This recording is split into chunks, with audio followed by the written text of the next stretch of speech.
तो इस ड्रामा की शुरुआत हमारे हीरो यश की धमाकेदार एंट्री से होती है, जहां पर हमारा हीरो दबंग स्टाइल में जाकर एक अमीर बुढ़े को डराता है और कहता है, अगर तुम्हें अपनी जान प्यारी है तो चुपचाप अपनी जमीन हमारे नाम कर दो, वरना तुम्हारे साथ क्या होगा तुम सोच भी नहीं सकते। इसलिए मैं जैसा कह रहा हूँ सिर्फ वैसा ही करो। तो वो बुढ़ा यश की पर्सनैलिटी और उसकी बातों को सुनकर इस तरह डर जाता है कि वो यश के कहने पर तुरंत ही उस पेपर पर साइन कर देता है। तो यश कहता है, तुमने बहुत ही अच्छा फैसला किया है, इसलिए आज के बाद कायदे में रहना, क्योंकि तुम जितना कायदे में रहोगे उतना ही फायदे में रहोगे। और यहाँ पर यश उस बुढ़े को सबक सिखा ही रहा होता है कि तभी उसकी नजर हमारी हीरोइन मीना पर पड़ती है, जो बार में गाना गा रही होती है। तो यश जैसे ही मीना को देखता है, उसकी नजर मीना से हटने का नाम ही नहीं लेती और यहीं पर हमारे हीरो का दिल हीरोइन के प्यार में पूरी तरह से घायल हो जाता है। वेल यहाँ पर हमारे हीरो का दिल घायल था ही कि तभी वहाँ पर एक और बंदा आ जाता है उसे घायल करने के लिए और उसे सबके सामने गोली मारकर चला जाता है। तो मीना यश की ऐसी हालत देखकर पूरी तरह से शॉक्ड हो जाती है। आगे वो गुंडा फिर से यश को घायल करने की कोशिश करता है, लेकिन तभी मीना अपनी सूझबूझ से उस बंदे को मारकर वहाँ से भगा देती है और यश के बंदे भी उन गुंडों के पीछे चले जाते हैं जो यश को मारना चाहते हैं। इधर मीना के पास कोई ऑप्शन नहीं बचता तो वो यश को अपने घर लेकर आ जाती है, क्योंकि यश हॉस्पिटल जाने से मना कर देता है। तो यहाँ पर मीना अपने भाई पीखुन को बुलाकर यश का ट्रीटमेंट करवाती है, क्योंकि उसका भाई एक डॉक्टर होता है। तो यहाँ पर पीखुन मीना को कहता है, तुम्हें पता है ना कि ये इंसान कौन है? तो मीना कहती है, मुझे क्या, इस गली के बच्चे बच्चे को पता है कि ये यश हेमा राजश्री है, हेमा राजश्री ग्रुप का सबसे बड़ा पोता। तो पीखुन कहता है, जब तुम्हें ये बात पता है तो तुम फिर इसे यहाँ पर लेकर क्यों आई, इसे हॉस्पिटल लेकर क्यों नहीं गई? तो मीना कहती है, क्योंकि मैं पुलिस का कोई भी झमेला नहीं चाहती थी और वैसे भी ये कांड मेरे बार में हुआ था। अगर मैं इसे हॉस्पिटल लेकर जाती और इसके दुश्मनों को पता चल जाता कि मैंने इसकी जान बचाई है तो मेरी जान खतरे में आ जाती ना, इसलिए मेरे पास कोई ऑप्शन नहीं था इसे घर में लाने के अलावा। तो पीखुन कहता है, मीना मैं तुम्हें बहुत ही अच्छे से जानता हूँ, तुमने ये सब कुछ पुलिस की वजह से नहीं किया है, बल्कि तुम्हारे दिमाग में कुछ और चल रहा है, बताओ तुम क्या करने की सोच रही हो? तो मीना पीखुन को कुछ भी नहीं बताती और बात को टाल देती है। अगले सुबह यश को होश आता है और अपने आप को वो अनजान घर में देखकर पूरी तरह से शॉक्ड हो जाता है कि आखिरकार वो यहाँ पर क्या कर रहा है और कैसे आया। कि तभी उधर से मीना आती है और यश को बताती है कि कल रात तुम्हें गोली लग गई थी और तुम हॉस्पिटल जाने के लिए भी मना कर रहे थे, तो मेरे पास कोई ऑप्शन नहीं बचा था, इसलिए मैं तुम्हें घर पर ही लेकर आ गई और मेरे भाई ने तुम्हारा इलाज किया है, इसलिए अब तुम बिल्कुल ठीक हो, ये लो दवाई खा लो, इससे तुम्हारा दर्द कम हो जाएगा। तो यश मीना को देखकर पूरी तरह से हैरान हो जाता है और वो मीना से कहता है, मेरे आदमी कहाँ है और तुमने मेरी हेल्प क्यों की? तो मीना कहती है, कल रात जिस बंदे ने तुम पर शूट किया था ना, तुम्हारे बंदे उसी को पकड़ने के लिए उसके पीछे भाग गए थे और तुम्हें वहीं पर अकेला छोड़ दिया था। तुम मेरे सामने मर रहे थे, मैं तुम्हें इस तरह मरते हुए तो नहीं देख सकती ना। तो यश ये सारी बातें सुनकर पूरी तरह से हैरान हो जाता है और वो मीना पर चिल्लाने लगता है और कहता है, मेरा फोन कहाँ है, मुझे मेरा फोन ला कर दो। तो मीना को इस बात पर गुस्सा आ जाता है और वो कहती है, कल रात मैंने तुम्हारी जान बचाई, मुझे थैंक यू कहने के बजाय तुम मुझ पर चिल्ला रहे हो। तुम्हें पता है कल रात अगर मैंने तुम्हारी हेल्प नहीं की होती ना तो तुम्हारा टाटा फिश हो गया होता। तो यश कहती है, तुम मुझे जानती हो ना कि मैं कौन हूँ? तो मीना कहती है, तुम्हें कौन नहीं जानता, गली गली का बच्चा तुम्हें जानता है, तुम हेम राजश्री खानदान के सबसे बड़े पोते हो, लेकिन एक नंबर के एहसान फरामोश हो, मुझे थैंक यू कहने के बजाय मुझ पर ही चिल्ला रहे हो। तो यश यहाँ पर मीना को थैंक यू कहता है और मीना को कहता है, कल रात तुमने मेरी जान बचाई, बताओ इसके बदले तुम्हें क्या चाहिए? तो मीना इस क्वेश्चन को टालने की कोशिश करती है। तो यश कहता है, तुमने ऐसे तो मेरी जान नहीं बचाई होगी ना, पक्का तुम्हें मुझसे कुछ ना कुछ जरूर चाहिए होगा, तभी तो तुमने मेरी जान बचाई है, तो बताओ तुम्हें क्या चाहिए? तो मीना कहती है, मैंने तुम्हारे लिए दलिया बनाया है, नीचे आकर खा लो, उसके बाद दवाई खा लेना ताकि तुम्हारा दिमाग ठंडा हो सके। और मीना ये कहकर वहाँ से चली जाती है। तो यश नीचे आता है नाश्ता खाने के लिए और मीना से अपना फोन मांगता है। तो मीना कहती है, तुम्हारा फोन स्विच ऑफ हो गया था इसलिए मैंने उसे चार्ज पर लगाया है, तुम खाना खाओ, मैं तुम्हारा फोन लेकर आती हूँ। तो यश कहता है, बताओ तुम्हें मुझसे क्या चाहिए, मैं तुम्हें वो सब कुछ दूंगा जो तुम्हें चाहिए। तो मीना कहती है, सच में तुम मुझे वो सब दोगे जो मैं चाहती हूँ? तो यश कहता है, एक बार मांग कर तो देखो तुम्हें क्या चाहिए। तो मीना कहती है, अगर ऐसी बात है तो मुझे 1 मिलियन चाहिए। तो यश कहता है, ठीक है मैं तुम्हें 1 मिलियन दे दूंगा। तो मीना कहती है, थोड़ा रुको, तुम्हारी जान इतनी भी सस्ती नहीं है कि तुम 1 मिलियन में उसे बेच दो, क्या तुम्हारी जान की कीमत बस 1 मिलियन है? तो यश कहता है, बताओ फिर तुम्हें क्या चाहिए, मैं तुम्हें सब कुछ दूंगा। तो यहाँ पर मीना कहती है, मुझे तुम्हारा सब कुछ चाहिए, मुझे तुम्हारी प्रॉपर्टी, पैसे, गहने, यहाँ तक कि तुम्हारी सारी जमीनें चाहिए, क्या तुम मुझे दे सकते हो? तो यश ये सारी बातें सुनकर शॉक्ड हो जाता है और कहता है, ये तो पॉसिबल नहीं है। तो मीना कहती है, अगर तुम मुझे ये सब नहीं दे सकते तो फिर देने की बात भी मत करो। तो यश कहता है, तुम ये सब छोड़कर मुझसे जो भी मांग सकती हो मैं तुम्हें दे सकता हूँ। तो मीना कहती है, मैंने तुम्हारी जान बचाकर तुम पे एहसान किया है, तो मेरा एहसान मानो, जब सही वक्त आएगा तब मैं तुम्हें इस एहसान का बदला चुकाने को कहूंगी, तब मेरी हेल्प कर देना, ये तो कर सकते हो ना? तो यश कहता है ठीक है, मैं तुम्हारे एहसान के बदले तुम्हारा एहसान चुकाऊंगा। तो मीना कहती है तुम यहाँ पर नाश्ता करो, मैं तुम्हारा फोन लेकर आती हूँ। तो यश मीना की ऐसी बातें सुनकर पूरी तरह से हैरान हो जाता है। आगे यश मीना का बनाया हुआ दलिया खाता है, पर मीना को देखकर लगता है कि वो यश से कुछ न कुछ जरूर चाहती है जो उसके मतलब का हो। आगे यश अपने बंदे को कॉल करता है और उसे कॉल करके गाड़ी मीना के घर बुलवाता है। आगे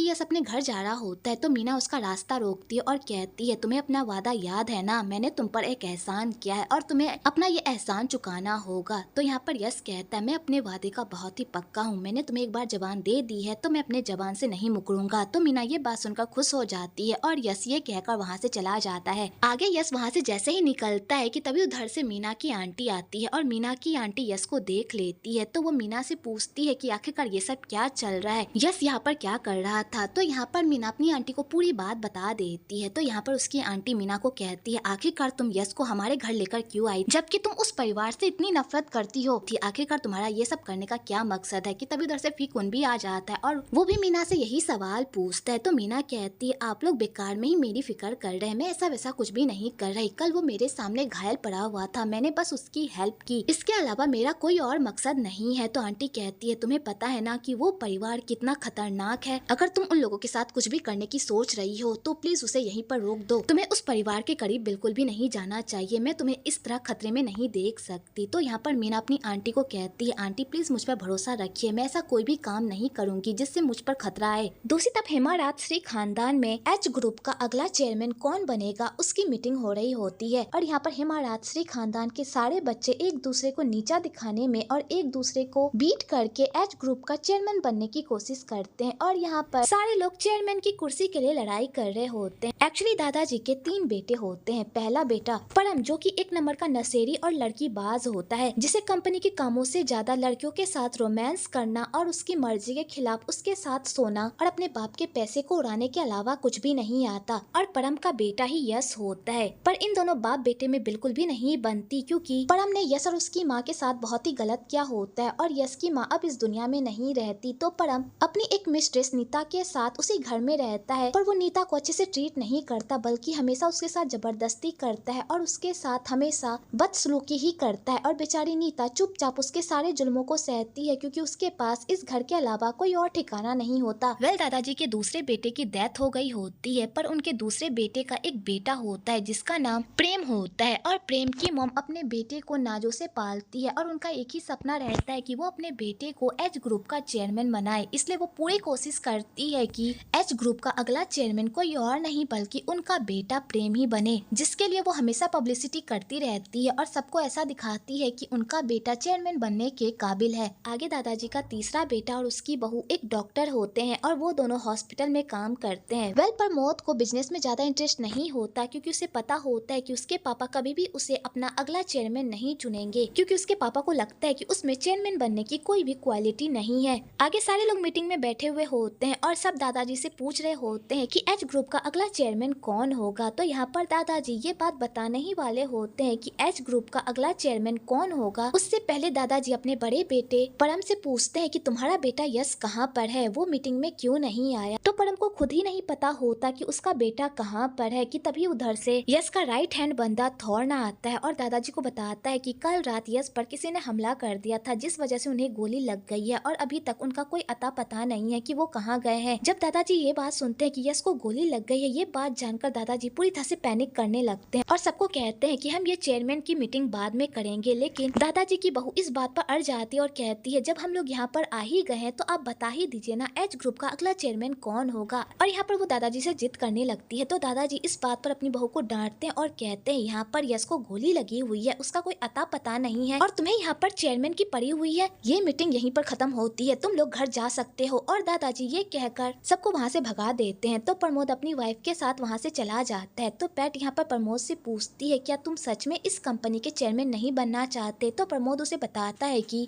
मुझे इस कंपनी का चेयरमैन बनने में कोई भी रुचि नहीं है क्योंकि मुझे पता है कि मेरे पापा कभी भी मुझे चेयरमैन नहीं बनाएंगे क्योंकि उन्हें लगता है कि मैं चेयरमैन के पोस्ट के लायक ही नहीं हूँ। जब उन्हें ही ये लगता है तो मैं इन सब के बारे में क्यों सोचूं। और वो दोनों इस बारे में बात कर ही रहे होते हैं कि तभी उधर से यश की एंट्री होती है। आगे यश दादाजी के पास जाता है और दादाजी को बताता बताता है कि आप जो जमीन इतने दिनों से खरीदना चाहते थे, मैंने वो जमीन खरीद ली है। तो दादाजी ये बात सुनकर बहुत ही खुश हो जाते हैं, लेकिन इस बात पर प्रेम को बहुत ही गुस्सा आ जाता है क्योंकि दादाजी ने ये काम उसे सौंपा था, लेकिन ये काम उससे नहीं हुआ, लेकिन यश ने ये काम चुटकी भर में कर दिया, जिस वजह से प्रेम को इस बात पर गुस्सा आता है कि दादाजी ने ये काम उन दोनों को क्यों सौंपा। तो दादाजी भी यहाँ पर प्रेम को खूब डांटते हैं और कहते हैं, मैंने ये काम तुम दोनों को सौंपा था, लेकिन तुमसे ये काम नहीं हुआ, लेकिन यश ने चुटकी भर में ये काम कर दिया। इसका मतलब ये है कि तुम्हारे अंदर अभी भी काबिलियत की कमी है। तुम्हें क्या लगता है कि तुमने कंपनी की प्रॉफिट अकेले संभाली है? अगर यश तुम्हारे पीछे ना होना तो तुमसे एक रत्ती भर का काम भी ना हो। ये कंपनी यश की वजह से इस मुकाम पर पहुंची है, ना कि तुम्हारी वजह से। तो परम यहाँ पर प्रेम का मजाक उड़ाने लगता है और कहता है, बेटा तुम्हारे अंदर अभी उतनी भी काबिलियत नहीं आई है जितना तुम अपने आप को समझते हो। अगर मेरा बेटा तेरे साथ खड़ा ना रहे ना तो तू टिक भी नहीं पाएगा। तो यश की परछाई है तो परछाई बनकर ही रहे, समझा? तो प्रेम को इस बात पर बहुत ही गुस्सा आता है। आगे दादाजी यश से पूछते हैं कि तुम पर किसने गोली चलाई, तुम्हें पता चला? तो यश कहता है, अभी तक मुझे नहीं पता चला, लेकिन जिस दिन मुझे पता चल गया कि ये काम किसने किया है, उस दिन मैं उसका वो हाल करूंगा जो वो सोच भी नहीं सकता। आगे प्रेम को दादाजी की बातें ऐसी चुभती है कि वो सीधा अपनी मॉम के पास जाता है और वहाँ जाकर रोना रोने लगता है कि मुझे चेयरमैन बनना है, मुझे चेयरमैन बनना है। तो उसकी मॉम कहती है, बेटा तुम फिक्र मत करो, इस कंपनी के चेयरमैन तुम ही बनोगे, चाहे इसके लिए मुझे चाहे किसी को भी क्यों ना मारना पड़े, लेकिन इस कंपनी का अगला चेयरमैन मेरा बेटा ही बनेगा। इधर यश के सारे बंदे इस बात को लेकर खुशी मना रहे होते हैं कि इस कंपनी का अगला चेयरमैन यश ही बनेगा, क्योंकि इस खानदान में बस एक यश ही इकलौता है जिसके अंदर वो सारी काबिलियत है जो एक चेयरमैन के अंदर होनी चाहिए। और वो लोग यही सारी बातें सोच सोच कर बहुत ही खुश हो रहे होते हैं। पर आंटी बुआ को यहाँ पर यश की फिक्र हो रही होती है कि कहीं वो दिन आते आते यश को कुछ ना हो जाए, क्योंकि यश पर जितने हमले होते हैं उतने तो किसी और के साथ भी नहीं होते। इधर यश अपने जख्मों पर दवाई लगा रहा होता है तो उसे बार बार मीना का ख्याल आ रहा होता है और वो मीना को याद करके उसी के बारे में सोच रहा होता है कि तभी वहाँ पर नीता आकर उसे बताती है कि उसके पापा ने उसे मिलने के लिए बुलाया है। तो यश अपने पापा से मिलने के लिए उनके कमरे में जाता है जहाँ पर उसके पापा नीता के साथ बदतमीजी कर रहे होते हैं, जिसे देखकर यश को बहुत ही बुरा लगता है और वो वहाँ से जाने लगता है। पर उसके पापा उसे रोक लेते हैं और कहते हैं, बेटा तुम सही टाइम पर आए हो, आज तो जश्न का दिन है, मेरे पापा बहुत जल्द तुम्हें इस कंपनी का चेयरमैन बना देंगे और तुम्हें पता है ये सब मेरी बदौलत है। अगर मैंने चेयरमैन की पोस्ट से अपना नाम पीछे नहीं हटाया होता तो तुम इस कंपनी के होने वाले चेयरमैन नहीं होते। तो यश कहता है, आपको लगता है कि आपकी वजह से मैं चेयरमैन बन रहा हूँ? और यहाँ पर यश अपने पापा से बदतमीजी से बात करता है। तो यहाँ पर परम कहता है, तुम दादा के फेवरेट हो, इसका मतलब ये नहीं है कि तुम मेरे से इस तरह बातें करोगे। अच्छा छोड़ो, ये सारी बातें नहीं करते, मैं यहाँ पर तुम्हें ये कहने के लिए बुलाया है कि जब तुम इस कंपनी के चेयरमैन बन जाओ तो उसके बाद तुम मेरा ख्याल अच्छे से रखना और मेरी सारी ख्वाहिशों को पूरी करना। और यहाँ पर परम अपनी सारी अय्याशियों का खर्चा यश को उठाने को कहता है। तो यश को इस बात पर गुस्सा आ जाता है और वो अपने पापा को दूर धकेलता है और कहता है, जब मैं इस एच ग्रुप का चेयरमैन बन जाऊंगा ना तो सबसे पहले आपका ही पत्ता काटूंगा और आपकी इस मासूका का आपको इस घर में फोकट में रहने नहीं दूंगा। अगर आप इस घर में रहना चाहेंगे तो आपको काम करना होगा, तभी आप इस घर में रह पाएंगे। और यश ये कहकर वहाँ से चला जाता है और उसके पापा को ये सारी बातें सुनकर बहुत ही गुस्सा आता है। एक्चुअली यश अपने पापा से नफरत इसलिए करता है क्योंकि उसके पापा ने कभी भी उसकी माँ एक पत्नी होने का हक नहीं दिया। वो हमेशा अय्यासों की तरह इधर उधर घूमते रहते थे, मुंह मारते रहते थे और उसकी माँ के उस घर में होने के बावजूद भी उसके पापा एक मिस्ट्रेस को अपने घर लेकर आ गए थे रहने के लिए। इसी बात को लेकर दोनों बाप बेटे में लड़ाई भी हुई थी और उसके पापा ने उसकी माँ के ऊपर मिस्ट्रेस को दर्जा दिया और उसे अपनी वाइफ के तौर पर इस घर में रखने लगे, जिस वजह से इन दोनों बाप बेटों में दूरियां आ गई, क्योंकि उसके पापा ने कभी भी उसकी माँ को प्यार नहीं किया बल्कि उनसे हमेशा नफरत ही करते रहे। और उसकी माँ के मरने के बाद भी उसके पापा ने कभी भी उसकी माँ को इज्जत नहीं दिया, हमेशा धुतकारते ही रहे, जिस वजह से यश के दिल में अपने पापा को लेकर इतनी नफरत भर गई होती है कि वो अपने पापा से दूर चला गया होता है। आगे दादाजी यश को मिलने के लिए बुलाते हैं और दादाजी यश को बताते हैं कि तुम्हें वो सारी खूबी है जो एक चेयरमैन में होनी चाहिए और तुम एच ग्रुप के चेयरमैन बनने लायक भी हो। तो यश जब ये सुनता है कि दादाजी उसे एच ग्रुप के चेयरमैन बनाने वाले हैं, ये बात जानकर तो यश के खुशी का कोई ठिकाना ही नहीं रहता और वो दादाजी को थैंक यू भी कहता है। लेकिन तभी दादाजी उसके सारे ख्वाबों पर पानी फेर देते हैं, ये कहकर कि अगर तुम इस खानदान के बेटे होते तो पक्का मैं ही तुम्हें इस कंपनी का चेयरमैन बनाता, लेकिन तुम इस खानदान के बेटे नहीं हो। जब तुम्हारी मामा इस घर में शादी जब तुम्हारी माँ इस घर में शादी करके आई थी उससे पहले ही तुम्हारी माँ किसी और के बच्चे की माँ बनने वाली थी, और ये बात मुझे शादी के बाद पता चली। लेकिन ये बात मैं किसी को भी नहीं बता सकता था क्योंकि मेरे खानदान की इज्जत की बात थी। अगर मैं ये बात सबको बता देता तो मेरी खानदान की इज्जत तो मिट्टी में मिल जाती। इसलिए मैंने तुम जैसे सपोले को इस घर में पाल पोस कर बड़ा किया और इतना काबिल बनाया ताकि तुम इस खानदान के वारिस की परछाई बनकर इस खानदान को संभालो। कल मैं सबको बता दूंगा कि एच ग्रुप का अगला चेयरमैन कोई और नहीं बल्कि प्रेम है। तो यश जब ये सारी बातें सुनता है उसके पैरों तले तो जमीन ही खिसक जाती है और यश सीधा दादाजी के पास जाता है और कहता है क्या खून के रिश्ते ही काम आते हैं, इसके अलावा कोई और काम नहीं आता। मैंने इस खानदान के लिए क्या कुछ नहीं किया, मैंने वो सारे जोखिम वाले काम किए ताकि मैं आपकी नजरों में उठ सकूं और आपको साबित कर सकूं कि मैं इस ग्रुप का अगला चेयरमैन बनने लायक हूं। लेकिन आपने मेरे साथ क्या किया, आपने बस मेरा इस्तेमाल किया, बस अपने फायदे के लिए, और मुझे एक कुत्ते की तरह ट्रीट किया। तो दादाजी कहते हैं मैंने तुम्हारी जान बख्श के ऑलरेडी तुम पर बहुत बड़ा एहसान किया है, इसलिए अब तुम्हारे एहसान चुकाने की बारी है। जिस तरह तुम मेरे पीछे रहकर मेरी सेवा करते थे उसी तरह तुम प्रेम के पीछे रहकर उसकी सेवा करोगे और उसके सारे काम करोगे। तो प्रेम उन लोगों का पालतू कुत्ता बनने से इनकार कर देता है। तो दादाजी कहते हैं अगर तुम इस परिवार की सेवा नहीं कर सकते तो तुम इस परिवार से दफा हो सकते हो। और वैसे भी आज मैंने लॉयर को बुलाया है अपनी विल बनवाने के लिए। कि तभी वहाँ पर लॉयर भी आ जाता है। तो यस को इस बात पर और गुस्सा आ जाता है और वो दादाजी को कहता है आपने मेरी जान बचाकर मुझ पर बहुत ही बड़ी मेहरबानी की है, उसके लिए थैंक यू सो मच, लेकिन मैं अब से आपका पालतू कुत्ता नहीं बनूंगा। और यस ये कहकर वहाँ से चला जाता है। इधर थ्री उन लोगों की सारी बातें सुन लेती है और वो ये सारी बातें सुनकर पूरी तरह से शॉक्ड हो जाती है। आगे यस पूरी तरह से पगला जाता है क्योंकि उसने जो भी सपने देखे होते हैं वो पल भर में ही सारे टूट गए होते हैं। उसने कभी भी नहीं सोचा होता कि उसकी दुनिया इस तरह उसके सामने ही बिखरेगी और वो समेट भी नहीं पाएगा। दूसरी तरफ मीना अपनी मॉम को याद कर रही होती है और उसकी मॉम कोई और नहीं बल्कि नीता होती है जो कि उसे बचपन में ही छोड़कर चली गई होती है उसके बेहतर फ्यूचर के लिए। और उसके बाद से ही मीना अपनी आंटी के साथ ही रहती है और उन्हीं के साथ अपनी बाकी की जिंदगी काटती है। लेकिन वो अपनी मॉम को नहीं भूली होती और वो अपनी मॉम का पता लगाने के लिए हर मुमकिन कोशिश करती है और उसे पता चल भी जाता है कि उसकी मॉम कहीं और नहीं बल्कि हेमा राजश्री के घर में रहती है। इसलिए मीना उस खानदान से इतनी नफरत करती है। अगली सुबह त्रि दादाजी के लिए नाश्ता लेकर उनके कमरे में जाती है तो वहाँ जाकर त्रि को पता चलता है कि किसी ने दादाजी को जान से मार डाला है। ये देखकर तो त्रि के होश ही उड़ जाते हैं। आगे नीता परम के पास जाती है और उसे जाकर बताती है कि उसके पापा को किसी ने जान से मार डाला है, पर परम उठने का नाम ही नहीं लेता। तो नीता उसे छोड़कर वहाँ से चली जाती है। एक्चुअली परम जगा हुआ होता है और उसे ये बात पता होती है कि उसके पापा की मौत हो गई है, लेकिन वो ये बात जानने के बाद भी कोई रिएक्ट नहीं करता। आगे नीता यश के पास भी जाती है और उसे भी बताती है कि दादाजी की मौत हो गई है। ये बात जानने के बाद यश भी कोई रिएक्ट नहीं करता और ऐसा दिखाता है कि जैसे उसे कोई फर्क ही ना पड़ रहा हो। इधर मीना अपनी मॉम को देखने के लिए हेमा राजश्री मेंशन आती है जहाँ पर वो अपनी मॉम को दूर से ही देखती है और उसे देखकर वो बहुत ही खुश होती है, पर उसकी मॉम उसे नहीं पहचान पाती और वो घर के अंदर चली जाती है। आगे पुलिस भी वहाँ पर आ जाती है और सारी जांच पड़ताल करती है कि आखिरकार दादाजी का खून किसने किया। आगे सारी फैमिली दादाजी की मौत पर खूब आंसू बहाती है, लेकिन यश और उसके पापा बिल्कुल भी आंसू नहीं बहाते, बल्कि उन्हें देखकर लगता है कि उन्हें दादाजी के मरने से कोई फर्क भी नहीं पड़ रहा, जैसे इस हादसे में उन लोगों का कोई हाथ हो।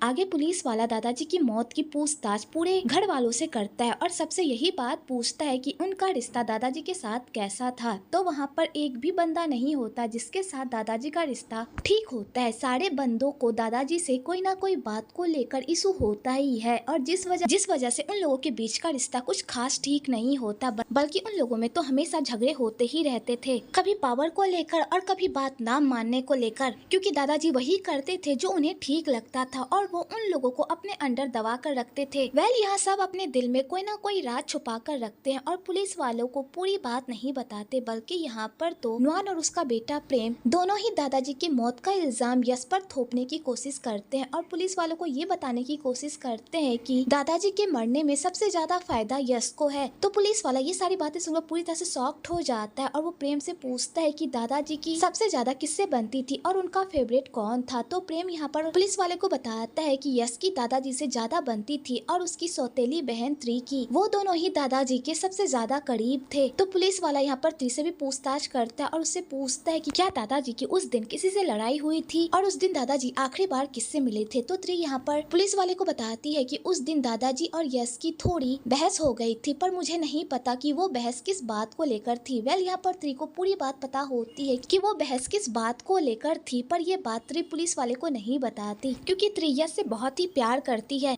एक्चुअली त्री यश की सौतेली बहन होती है, लेकिन यश ने त्री को अपनी सगी बहन की तरह पाल पोस कर बड़ा किया होता है क्योंकि त्री के पापा त्री को बिल्कुल भी पसंद नहीं करते थे, पर त्री के दादाजी त्री को बहुत ही पसंद करते थे क्योंकि त्री के अंदर उनके खानदान का खून था और त्री उनकी लाडली भी थी। आगे यश से पूछताछ की बारी आती है तो यश यहाँ पर पुलिस वाले को बताता है कि उस दिन मेरी दादाजी से बहस जरूर हुई थी, लेकिन बिजनेस को लेकर हुई थी। और यहाँ पर यश पुलिस वाले को सारी सच्चाई नहीं बताता और यहाँ पर बहुत ही कॉन्फिडेंटली जवाब देता है। तो वो पुलिस वाला भी यश का पीछा नहीं छोड़ता और उसे टेढ़े मेढ़े सवाल पूछने लगता है। तो यश भी कहता है तुम्हें लगता है कि मैंने अपने दादाजी को मारा है जो तुम मुझसे इस तरह के सवाल पूछ रहे हो। तो पुलिस वाला कहता है मैं तो बस अपना काम कर रहा हूँ, तुम्हारे सारे घर वाले और तुम भी इस मर्डर के सस्पेक्ट हो और जब तक मुझे कोई क्लू नहीं मिल जाता तब तक तुम सारे घर वाले इस मर्डर के सस्पेक्ट रहोगे। तो यश कहता है फिर तो आपको जल्दी से इस मर्डर केस को सुलझाना चाहिए और असली गुनहगार को पकड़ना चाहिए। आगे सारे घर वाले दादाजी की मर्डर को लेकर मीटिंग करते हैं और इनका मुद्दा ये होता है कि दादाजी की मर्डर की बात हमें दुनिया को नहीं बतानी चाहिए क्योंकि अगर ये बात बाहर चली गई तो हमारी कंपनी के सारे स्टॉक नीचे गिर जाएंगे और हमें बहुत ही नुकसान होगा। इसलिए हमें ये बात छुपा कर रखनी होगी और दुनिया वालों को ये बताना होगा कि दादाजी की मौत हार्ट अटैक की वजह से हुई है। और यहाँ पर सारे लोग अपने ही अपने आइडियाज देने लगते हैं। तो यहाँ पर परम अपने बेटे से पूछता है कि तुम्हें क्या लगता है कि हमें ये बात बाहर ले जानी चाहिए या नहीं। तो यश कहता है अगर ये बात बाहर गई तो कंपनी को इससे बहुत ही बड़ा नुकसान होगा, इससे अच्छा होगा कि हमें ये बात अभी गौन ही रखनी चाहिए और लोगों को झूठ बोलना चाहिए, तभी इससे कंपनी की रेपुटेशन बची रहेगी। लेकिन इस बात से इनकार नहीं किया जा सकता कि इस घर में से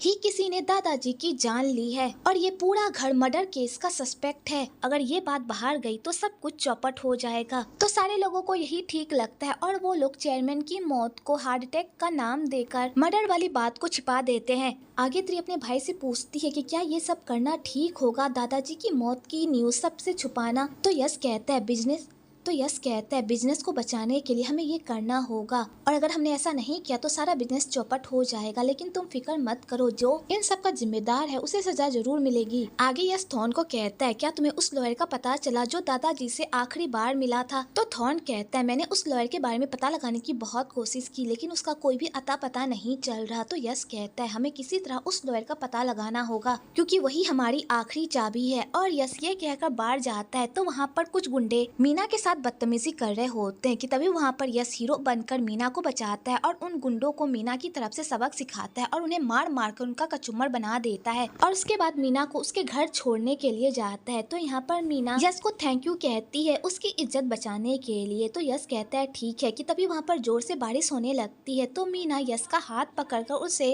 अपने घर लेकर जाती है। तो यश कहता है तुम ये क्या कर रही हो। तो मीना कहती है बाहर बहुत बारिश हो रही है, अगर तुम ऐसी बारिश में गाड़ी चलाओगे तो एक्सीडेंट हो जाएगा। जब तक बारिश थोड़ी कम नहीं हो जाती तब तक तुम मेरे घर में बैठकर इंतजार क्यों नहीं करते। तो यश कहता है मुझे हेवी बारिश में गाड़ी चलाने की आदत है, मुझे कुछ भी नहीं होगा। तो मीना कहती है मैं तो तुम्हारी भलाई के लिए कह रही थी, मानना है तो मानो, नहीं मानना है तो तुम्हारी मर्जी। तो मीना ये कहकर घर के अंदर चली जाती है। तो यश कहता है मैं तो ऐसे ही कह रहा था, ऐसा नहीं है कि मैं घर के अंदर नहीं आना चाहता। और यश ये कहकर घर के अंदर चला जाता है। तो मीना यहाँ पर उसे टॉवेल देती है अपने आप को सुखाने के लिए। तो यश कहता है आज मैंने तुम्हारी बाढ़ में हेल्प की है, इसका मतलब मैंने तुम्हारा एहसान चुका दिया है, तो अब हम दोनों के बीच हिसाब बराबर। तो मीना कहती है तुम्हारा दिमाग तो खराब नहीं हो गया है, तुम इतनी सी हेल्प के लिए अपनी जान की कीमत लगा रहे हो। बिल्कुल भी नहीं, मेरा हिसाब अभी तक क्लियर नहीं हुआ है, अभी भी मेरा एहसान तुम पर है ही जो तुम्हें चुकाना है, समझे। तो यश कहता है ठीक है मैं समझ गया, वैसे तुम्हारे घर वाले कहाँ पर हैं। तो मीना यश को बताती है कि मेरी आंटी शॉप पर है और मेरा भाई अभी भी हॉस्पिटल में ही है। तो यश मीना से उसके पेरेंट्स के बारे में पूछता है। तो मीना उसे बताती है कि उसके पेरेंट्स नहीं है। तो यश को ये बात सुनकर बहुत ही बुरा लगता है कि तभी यश को उसके बंदे का कॉल आ जाता है और यश हड़बड़ी में मीना के घर से बाहर निकल जाता है और अपने घर के लिए रवाना हो जाता है। आगे थॉर्न यश को बताता है कि जिस दिन वो लॉयर दादाजी से मिलने के लिए आया था उस दिन वो मिलने के बाद अपने घर जा रहा था, लेकिन तभी रास्ते में एक बंदा उसका पीछा कर रहा था और शायद इसी बंदे ने उस लॉयर की किडनैपिंग की है, क्योंकि उस दिन से उस लॉयर का कुछ भी अता पता नहीं चल रहा। तो यश ये सारी बातें सुनकर पूरी तरह से हैरान हो जाता है और वो पुलिस के पास जाता है और उससे जाकर पूछता है कि क्या उसे लॉयर के बारे में कुछ भी अता पता चला। तो पुलिस वाला उसे बताता है कि मैंने पूरी जांच पड़ताल कर ली है पर मुझे अभी तक उस लॉयर का कोई भी क्लू नहीं मिला है। तो यहाँ पर यश कहता है जल्द से जल्द उस लॉयर को ढूंढिए क्योंकि वो लॉयर ही हमारी आखिरी कड़ी है। तो वो पुलिस वाला कहता है वो लॉयर तो हमारी आखिरी कड़ी है, लेकिन इन सब का शक भी तुम्हारे घर वालों पर ही जाएगा क्योंकि तुम लोग अभी भी सस्पेक्ट हो। तो यश कहता है अगर ऐसी बात है तो जल्द से जल्द इस बंदे को ढूंढिए और यश ये कहकर वहाँ से चला जाता है कि तभी वहाँ पर प्रेम और उसकी माँ भी पुलिस ऑफिसर से मिलने के लिए स्टेशन आती है। तो यश ये सब देख लेता है और वो समझ जाता है कि ये लोग भी उस लॉयर को ढूंढने में लगे हुए हैं ताकि वो उस लॉयर से विल हासिल कर सके जो दादाजी ने बनाई है। तो यश कहता है जल्दी से इस बंदे के बारे में पता लगाओ और पता लगाओ कि आखिरकार उसने इस लॉयर को किडनैप करके कहाँ पर रखा, क्योंकि उस लॉयर के पास दादाजी की आखिरी विल होगी और वो विल हमें सबसे पहले ढूंढनी है। अगले दिन ऑफिस में एक बोर्ड मीटिंग बिठाई जाती है कंपनी के अगले चेयरमैन को लेकर। तो यहाँ पर सारे बोर्ड मेंबर उन लोगों से पूछते हैं कि दादाजी ने अपने विल में अपना अगला चेयरमैन किसे बनाया है। तो यहाँ पर इस बात का किसी के पास कोई जवाब नहीं होता क्योंकि किसी के हाथ में भी दादाजी की विल नहीं होती। तो यहाँ पर परम सबके सामने ये झूठ बोलता है कि हमारे लॉयर ने हमें कहा है कि वो विल तब तक नहीं खोलेंगे जब तक दादाजी का क्रियाक्रम खत्म नहीं हो जाता और इस काम में हमें 100 दिन लगेंगे। तो लॉयर 100 दिन के बाद ही दादाजी की विल पढ़कर हमें बताएगा कि इस कंपनी का अगला चेयरमैन कौन है। तो सारे बोर्ड मेंबर ये बात सुनकर पूरी तरह से शॉक्ड हो जाते हैं और वो कहते हैं कि हम 3 महीनों के लिए चेयरमैन की पोस्ट को इस तरह खाली नहीं रख सकते, इसलिए तब तक हमें एक एक्टिंग चेयरमैन बनाना होगा जो कंपनी को संभाल सके। तो नुआन यहाँ पर अपने बेटे प्रेम को कंपनी का अगला एक्टिंग चेयरमैन बनाने की कोशिश करती है, लेकिन कोई भी उसकी बात नहीं सुनता और सारे लोग परम को ही कंपनी का अगला चेयरमैन बना देते हैं। तो यश ये सारी नौटंकी चुपचाप देख रहा होता है और वो कोई रिएक्ट नहीं करता क्योंकि यश को पता होता है कि दादाजी के अनुसार से इस कंपनी का अगला चेयरमैन कोई और नहीं बल्कि प्रेम है, इसलिए उसे जल्द से जल्द उस विल को ढूंढकर इन सबकी हिस्ट्री बदलनी होगी। आगे परम कंपनी का चेयरमैन बनकर बड़ा ही खुश हो रहा होता है पर नुआन को बड़ा ही गुस्सा आ रहा होता है और यहाँ पर वो उसे टॉन्ट मारती है कि वो अपने दम पर इस कंपनी का एक्टिंग चेयरमैन नहीं बना है बल्कि उसने सारे बोर्ड मेंबर को घूस दिया है। तो यहाँ पर परम कहता है तुम्हें लगता है कि तुम इतनी बड़ी कंपनी अकेले संभाल पाओगे। तो परम कहता है भले ही मैं इतनी बड़ी कंपनी अकेले ना संभाल पाऊँ पर मेरा बेटा है जो मुझे संभालने के लिए मेरे पीछे खड़ा हुआ है। लेकिन तुम्हारे मामले में तो ये सीन ही नहीं है, तुम्हारा बेटा तुम पर डिपेंड हो सकता है लेकिन तुम अपने बेटे पर डिपेंड नहीं हो सकती क्योंकि तुम्हारा बेटा एक नंबर का गधा है। और यहाँ पर परम नुआन को ही 4 बातें सुनाकर चला जाता है। इधर आंटी को जब पता चलता है कि कल बार में मीना के साथ क्या हुआ तो यहाँ पर आंटी मीना को बार का जॉब छोड़ने को कहती है पर मीना जॉब छोड़ने से मना कर देती है क्योंकि वो अपनी आंटी पर बोझ नहीं बनना चाहती, इसलिए वो अपना खर्चा खुद निकालना चाहती है। इसलिए वो अपनी आंटी को कहती है अभी मैं बार में काम कर रही हूँ लेकिन मैंने एक कंपनी में जॉब के लिए अप्लाई किया है, जैसे ही वो जॉब मेरी लग जाएगी वैसे ही मैं बार का काम छोड़ दूंगी आंटी, बस आप फिक्र मत कीजिए। आगे सारे लोग साथ में मिलकर डिनर कर रहे होते हैं तो वहाँ पर नीता भी सबके साथ डिनर कर रही होती है। जब नुआन ये सब देखती है तो उसे नीता पर बहुत ही गुस्सा आता है और वो नीता को कहती है क्या तुम भूल गई कि तुम्हें यहाँ पर हमारे साथ डिनर करने की परमिशन नहीं है क्योंकि तुम इस खानदान की बहू नहीं हो बल्कि एक मिस्ट्रेस हो और पापा ने तुम्हें तुम्हारी औकात अच्छे से दिखाई थी तो तुम भूल कैसे गई। तो नीता चुपचाप वहाँ से जाने लगती है पर परम उसे जाने नहीं देता और नुआन को कहता है पहले इस घर की बागडोर पापा के हाथ में थी इसलिए नीता यहाँ पर डिनर नहीं करती थी, लेकिन अब इस घर की बागडोर मेरे हाथ में है क्योंकि मैं इस कंपनी का चेयरमैन हूँ, इसलिए अब से नीता यहीं पर हम लोगों के साथ डिनर करेगी। अगर तुम्हें इस बात से इतनी प्रॉब्लम है तो तुम अपने रूम में नाश्ता कर सकती हो। तो बेचारी नुआन का मुंह ही बंद हो जाता है। इधर इथॉन को उस किडनैपर का पता मिल जाता है तो वो उस किडनैपर को पकड़ने के लिए वहाँ पर जाता है, लेकिन वो किडनैपर उसे चकमा देकर वहाँ से भाग जाता है और उन लोगों के हाथ वो किडनैपर नहीं लगता पर वहाँ पर उन लोगों के हाथ कुछ फोटोग्राफ्स लगती है जिसे देखकर वो लोग पूरी तरह से शॉक्ड हो जाते हैं और सीधा यश को कॉल करके ये सारी सारी बातें बताते हैं तो यश भी ये सारी चीजें देखकर पूरी तरह से शॉक्ड हो जाता है और वहाँ से चला जाता है। आगे यश मीना को मिलने के लिए बुलाता है और उसे अपनी फियांसे बनने के लिए प्रपोज कर देता है। तो मीना जब ये सारी बातें सुनती है वो पूरी तरह से शॉक्ड हो जाती है और वो यश को कहती है, मैं तुम्हारी फियांसे नहीं बन सकती क्योंकि मैं तुम्हें पसंद नहीं करती और मुझे समझ नहीं आ रहा कि तुम्हें मुझसे इतनी जल्दी प्यार कैसे हो गया जो तुम मुझे शादी के लिए सीधा प्रपोज कर रहे हो। तो यश कहता है, क्या मैंने तुम्हें ये कहा कि मैं तुमसे प्यार करता हूँ? मैं तुमसे प्यार नहीं करता, मैं तो बस यहाँ पर तुम्हारे साथ एक कॉन्ट्रैक्ट करने के लिए आया हूँ। मैं चाहता हूँ कि तुम मेरी नकली फियांसे बनकर मेरे साथ मेरे घर में रहो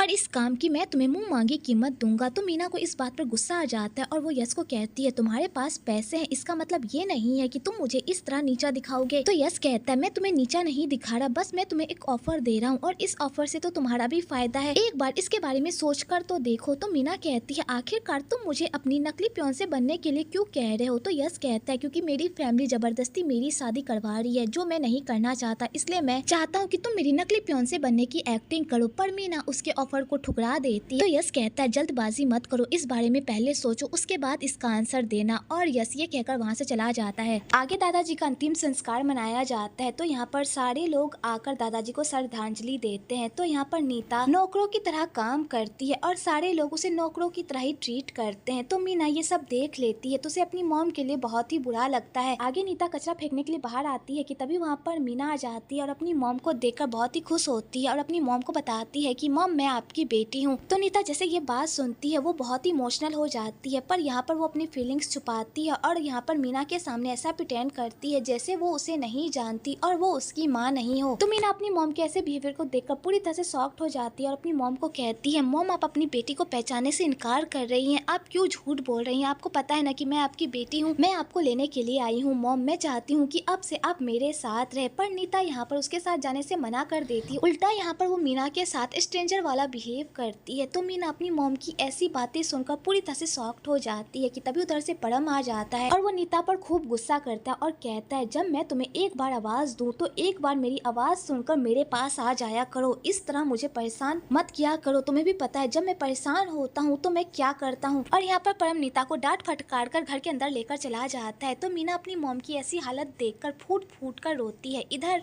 यश भी उन लोगों की सारी बातें सुन लेता है और यश को पता चल जाता है कि मीना नीता की बेटी है। दूसरी तरफ मीना की आंटी की शॉप पर कुछ गुंडे आकर तोड़फोड़ कर देते हैं। जब मीना को इस बारे में पता चलता है तो वो इस बात की कंप्लेन करने के लिए पुलिस के पास जाने लगती है, पर उसकी आंटी उसे रोक लेती है क्योंकि इन सब का कोई फायदा नहीं होता, क्योंकि मीना की आंटी ने किसी माफिया से कुछ पैसे उधार लिए होते हैं जो टाइम पर ना चुकाने की वजह से उसका इंटरेस्ट इतना बढ़ गया होता है कि अब वो चुकाने के लायक भी नहीं होती। तो मीना जब अपनी आंटी की ऐसी हालत देखती है तो उसे अपनी आंटी के लिए बहुत ही बुरा लगता है। आगे यश अपने पापा से पूछता है, आप अपनी मिस्ट्रेस पर जो इतना भरोसा करते हैं क्या वो भरोसे लायक भी है? क्योंकि क्या पता किसी दिन आपकी मिस्ट्रेस का कोई बच्चा आकर हमारे परिवार पर धावा बोल और हमारी जायदाद पर हिस्सा मांगने लगे, तब हम क्या करेंगे? तो परम कहता है, ऐसा कुछ भी नहीं होगा क्योंकि नीता ने अपनी पुरानी फैमिली से अपना सारा नाता तोड़ दिया है, तो कोई भी यहाँ पर आकर कोई भी धावा नहीं बोलेगा। तो यश जब ये सारी बातें सुनता है तो वो पूरी तरह से शॉक्ड हो जाता है और वो अपने पापा को कहता है, इसका मतलब आपको पता है कि आपकी मिस्ट्रेस का कोई बच्चा भी है? तो परम इस बात को टालने लगता है और उल्टा यश को धमकी देता है कि मेरे मामलों से दूर रहो वरना तुम्हारे लिए ठीक नहीं होगा, भूलो मत कि मैं इस कंपनी का चेयरमैन हूँ। तो यश कहता है, हाँ मुझे पता है कि आप इस कंपनी के चेयरमैन हैं, लेकिन आपकी चेयरमैन की कुर्सी बस कुछ दिनों के लिए ही है, उसके बाद ये राज किसके हाथ में जाएगा वो आपको भी पता होगा। तो परम को गुस्सा आ जाता है और वो वहाँ से चला जाता है कि तभी उधर से मैक्स आता है और वो यश को बताता है कि कुछ गुंडे ने आकर मीना की आंटी की शॉप पर तोड़फाड़ की है और इससे ये पता चला है कि मीना की आंटी पूरी तरह से कर्जे में डूबी हुई है। तो यश इसी मौके का फायदा उठाकर फिर से मीना से एक मीटिंग फिक्स करता है और मीना को फिर से इस ऑफर के बारे में कहता है। तो मीना कहती है, मैं तुम्हारी फियांसे बनने के लिए बिल्कुल भी रेडी नहीं हूँ, तुम्हें क्या लगता है कि तुम अपने पैसों के दम पर मुझे खरीद लोगे? ऐसा कुछ भी नहीं होगा। और यहाँ पर मीना फिर से उसके प्रपोजल को रिजेक्ट मारकर वहाँ से जाने लगती है। तो यहाँ पर यश कहता है, मुझे पता है नीता तुम्हारी माँ है और तुम अपनी माँ को अपने साथ ले जाना चाहती हो, अगर तुम मेरा ये ऑफर मान लेती हो तो तुम रोज अपनी मॉम से मिलोगी और अपनी मॉम को प्रेशराइज कर पाओगी कि वो तुम्हारे साथ चले। इस डील से तुम्हारा भी फायदा है। तो मीना कहती है वो मेरी मॉम है और मैं अपनी मॉम को अपने पास बुलाने का कोई ना कोई रास्ता जरूर ढूंढ लूंगी। उसके लिए मुझे तुम्हारी इस चीप सी डील को मानने की कोई जरूरत नहीं है। तो यस कहता है तुम अपनी मॉम को तो अपने पास कैसे भी ला लोगी, लेकिन अपनी आंटी का क्या, जो इतने सारे कर्जे में डूबी हुई है, पता नहीं कब उनके साथ क्या हो जाए। तो बेचारी मीना के पास कोई ऑप्शन नहीं बचता और उसे यस की बात माननी पड़ती है और मीना को यस के साथ उसके घर रहने के लिए जाना पड़ता है। आगे यस मीना को अपने साथ घर लेकर जाता है और सबके सामने ये अनाउंस करता है कि मीना उसकी फियांसे है और बहुत जल्द वो दोनों शादी करने वाले हैं। जब ये बात परम को पता चलती है तो परम इस रिश्ते पर ऑब्जेक्शन लगाने लगता है। तो यस कहता है आप जिसे चाहे उसे घर ला सकते हैं और मैं अपनी फियांसे को भी अपने साथ घर नहीं ला सकता। मैं सबको एक बात क्लियर कर दूं, मीना मेरी फियांसे है और आज से वो इसी घर में रहेगी। तो सारे लोग उससे उसकी लव स्टोरी पूछने लगते हैं। तो यहाँ पर यस सबको बताता है कि मीना वही लड़की जिसने क्लब में मेरी जान बचाई थी। तो सारे लोग उसकी लव स्टोरी सुनकर इम्प्रेस तो होते हैं, पर यहाँ पर सारे लोग मीना को नीचा भी दिखाने लगते हैं क्योंकि वो एक बार की सिंगर होती है। जिस बात से सारे लोग परम को भी चिढ़ाने लगते हैं और परम को गुस्सा आ जाता है और वो गुस्से से वहाँ से चला जाता है। आगे यस मीना को अपने अपार्टमेंट लेकर जाता है। तो यहाँ पर मीना यस को कहती है तुमने मुझे अपनी नकली फियांसे बनने की एक्टिंग करने को कहा था, तो फिर ये बीच में ये शादी कहाँ से आ गई? हमारी शादी की कोई डील नहीं हुई थी। तो यस कहता है किसने कहा मुझे तुमसे शादी करनी है? मैंने तो बस ये बात उन लोगों के सामने इसलिए कही ताकि उन लोगों को हमारे रिश्ते पर कोई शक ना हो। तो मीना कहती है वैसे मेरी मॉम कहाँ रहती है, मुझे बताओ, मुझे मेरी मॉम से मिलना है। तो यस कहता है यहाँ पर सारे लोगों के अलग अलग अपार्टमेंट हैं और सारे लोग अपने अपार्टमेंट में अलग अलग तरह से रहते हैं और उनके अपार्टमेंट की सिक्योरिटी भी अलग है, इसलिए तुम इतनी आसानी से अपनी मॉम के पास नहीं जा सकती। आगे यस मीना को अपने घर लेकर आता है। तो यहाँ पर मीना को जब पता चलता है कि वो यस के साथ इतने बड़े घर में अकेली रहने वाली है, वो पूरी तरह से शॉक्ड हो जाती है। तो यस कहता है तुम्हें इस तरह डरने की कोई जरूरत नहीं है, मैं तुम्हारे साथ कुछ भी नहीं करूंगा क्योंकि मुझे तुम में जरा सा भी इंटरेस्ट नहीं है, इसलिए इस तरह के घटिया आइडियाज अपने दिमाग में मत लाओ। तो मीना कहती है फिर मैं अपनी मॉम से कैसे मिलूंगी, मुझे अपनी मॉम से मिलना है। तो यस कहता है इस घर की सिक्योरिटी बहुत ही टाइट है, अगर तुमने यहाँ पर कोई भी गड़बड़ी की या फिर किसी से भी पंगा लेने की कोशिश की तो तुम्हें पता है तुम अपनी जान से हाथ धो बैठोगी, इसलिए यहाँ पर वही करना जो मैं तुमसे कहूँ, क्योंकि हमारी डील तो यही हुई थी ना कि तुम मेरी सारी बातें मानोगी, इसके बदले मैं तुम्हारी आंटी का कर्जा चुकाऊंगा और तुम्हें तुम्हारी मॉम से मिलने में हेल्प करूंगा। तो बेचारी मीना यस की ये सारी बातें सुनकर पूरी तरह से डर जाती है और यस उसे डराकर वहाँ से चला जाता है। आगे हमें बताया जाता है कि यस ने मीना को अपनी नकली फियांसे बनने के लिए इसलिए कहा था क्योंकि जिस बंदे ने लॉयर की किडनैपिंग की होती है वो बंदा मीना और नीता से कनेक्टेड होता है, उन लोगों के बीच कोई ना कोई रिश्ता जरूर होता है, इसलिए यस मीना को अपने पास रखता है ताकि वो मीना के जरिए से उन लोगों तक पहुँच सके। आगे यस मीना को अपने रूम में लेकर जाता है और मीना को कहता है आज के बाद तुम इसी रूम में मेरे साथ रहोगी। तो मीना जैसे ये सुनती है कि वो उसके साथ उसके रूम में रहेगी और एक ही बेड शेयर करेगी, ये बात सुनकर तो उसे बहुत बड़ा सदमा ही लग जाता है और वो कहती है मैंने तुमसे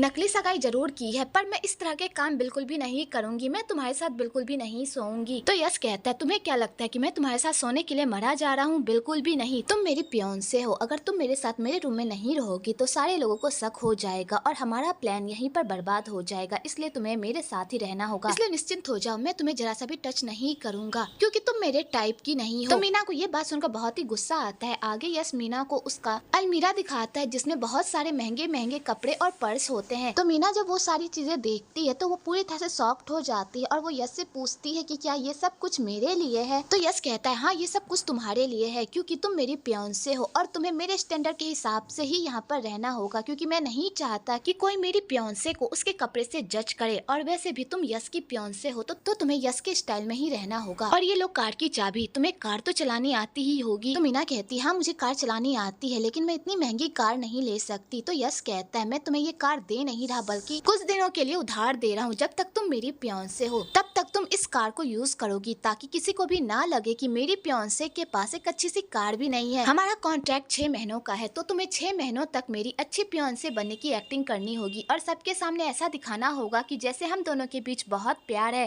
और हाँ मेरे साथ इस घर में रहने के लिए तुम्हें 2 रूल माननी होगी, पहला तुम मेरे काम में टांग नहीं अड़ाओगी, उसी तरह मैं भी तुम्हारे काम में टांग नहीं अड़ाऊंगा, और दूसरा मेरे रूम में पड़े किसी भी सामान को तुम हाथ नहीं लगाओगी। बस तुम इस रूम में रह रही हो तो तुम यहाँ पर एक गायब आत्मा की तरह रहोगी जिसे सिर्फ अपने आप से मतलब होना चाहिए ना कि मुझसे। और यस ये सारे हुक्म सुनाकर वहाँ से चला जाता है। तो मीना कहती है ये घर है या स्कूल, इस बंदे के तो नखरे खत्म ही नहीं होते। होते, ये कितना अपने आप को घमंडी समझता है, अकड़ू कहीं का। आगे उन दोनों के सोने की बारी आती है तो यहाँ पर यश अपने रूम में बहुत सारे कैंडल्स जलाता है। तो मीना कहती है तुम इतने सारे कैंडल्स क्यों जला रहे हो? तो यश कहता मुझे इंसोम्निया है, तो जब तक मैं ये सारे कैंडल्स नहीं जलाता तब तक मुझे नींद नहीं आती, इसलिए मैं हर रोज अपने रूम में ये सारे कैंडल्स जलाता हूँ। तो मीना कहती है तुम जैसे अमीरों के भी तो अलग ही प्रॉब्लम होते हैं, तुम लोगों के पास जितना पैसा होता है तुम लोगों की उतनी ही फटी पड़ी रहती है। वैसे मैं तो चली सोने, गुड नाइट। और मीना ये कहकर बेड पर सोने के लिए जाने लगती है। तो यश कहता है तुम बेड पर क्यों सो रही हो? तो मीना कहती है मैं यहाँ नहीं सोऊंगी तो कहाँ सोऊंगी? तो यश कहता है मैंने तुम्हारा बिछावन नीचे लगाया है, तुम नीचे सोओगी और मैं बेड पर सोऊंगा, क्योंकि ये घर मेरा है, ये रूम मेरा है, तो मैं यहाँ पर सोऊंगा और तुम नीचे सोओगी। तो मीना को इस बात पर बहुत ही गुस्सा आ जाता है और मीना कहती है हाँ तुम ठीक ही कह रहे हो, ये घर तुम्हारा है, रूम भी तुम्हारा है, तो यहाँ पर तुम्हारे रूल्स ही चलेंगे। लेकिन मैं तुम्हें एक बात बता दूं, मुझे इतनी जगमगाती लाइट्स में सोने की आदत नहीं है। और यहाँ पर मीना यश को चिढ़ाने के लिए उसके कुछ कैंडल्स को मिझा देती है और उसके बाद जाकर पलट कर सो जाती है। ये सब देखकर यश को बहुत ही गुस्सा आता है और उसे समझ नहीं आता कि वो इस लड़की को किस तरह हैंडल करे, क्योंकि ये लड़की हमेशा उसकी बातों को काटती ही रहती है। अगली सुबह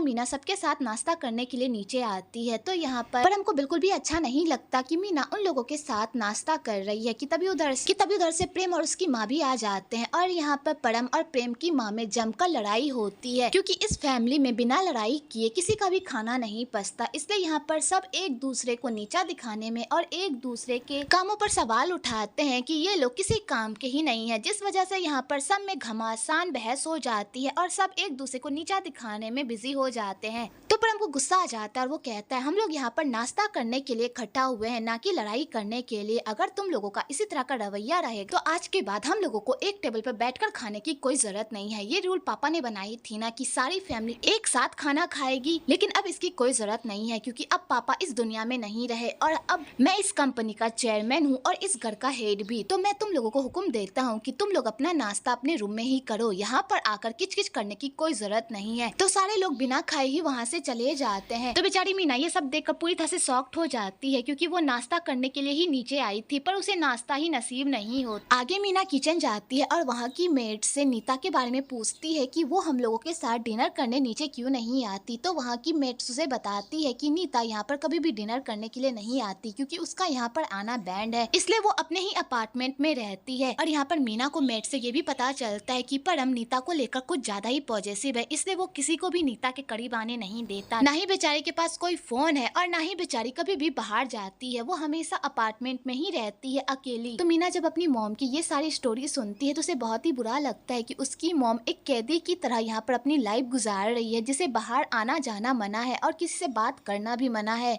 आगे नुआन मीना से मिलने के लिए जाती है और मीना को कहती है कि आज हमारी कंपनी की तरफ से एक पार्टी है और इस पार्टी में तुम्हें भी आना होगा। तो मीना कहती है लेकिन यश ने तो मुझे इस पार्टी के बारे में कुछ भी नहीं बताया। तो नुआन कहती है तुम हमारे खानदान की बहू बनने वाली हो, तो यहाँ की सारी बातें हमेशा मर्दों को पता नहीं होती, कुछ बातें यहाँ की औरतें भी हैंडल करती है, इसलिए तुम्हें इस पार्टी में आना होगा। और यहाँ पर नुआन मीना को ड्रेस देकर चली जाती है। दूसरी तरफ प्रेम पूरी तरह से बौखलाया हुआ होता है, क्योंकि वो कंपनी में काम करने के बावजूद भी कंपनी में उसकी कोई इज्जत नहीं होती, बल्कि सारी इज्जत यश की ही होती है, क्योंकि यश ही कंपनी को अभी भी संभाल रहा होता है और सारे फैसले वही कर रहा होता है, जिस वजह से प्रेम को बहुत ही गुस्सा आ रहा होता है, क्योंकि वो कंपनी में अपनी मनमानी नहीं कर पा रहा होता है। तो उसकी मॉम उसे समझाती और कहती है बेटा शांत हो जाओ, तुम्हारी माँ ने तुमसे वादा किया है ना कि कंपनी का अगला चेयरमैन तुम ही बनोगे, तो तुम ही बनोगे, इसलिए बस कुछ दिन और सब्र कर जाओ। और वैसे तुम यश की फिक्र मत करो, आज मैं पार्टी में उसकी फियांसे को इस तरह नीचा दिखाऊंगी कि वो संभलने लायक भी नहीं रहेगा। आगे पार्टी स्टार्ट हो जाती है तो प्रेम पूरी पार्टी के सामने अपना प्रेजेंटेशन देता है, तो सारे लोग उसकी खूब तारीफ करते हैं। तो बेचारा अपनी झूठी तारीफ सुनकर बहुत ही खुश हो जाता है। तो यहाँ पर प्रेम अपनी मॉम से पूछता है कि आपने इस मीना को हमारी पार्टी में क्यों इनवाइट किया है, आखिरकार इसका यहाँ पर क्या काम है। तो उसकी मॉम कहती है बस थोड़ा सा सब्र करो, अभी तुम्हें पता चल जाएगा कि आखिरकार मैंने उसे इस पार्टी में क्यों इन्वाइट किया है। इधर सारे रिपोर्टर्स मीना की इंटरव्यू लेने लगते हैं, क्योंकि वो यश की फियांसे होती है कि तभी वहाँ पर एक बंदा आकर ये क्लेम करने लगता है कि मीना उसकी रखेल है और उसने पैसों के लिए अपने आप को उसे बेच दिया था।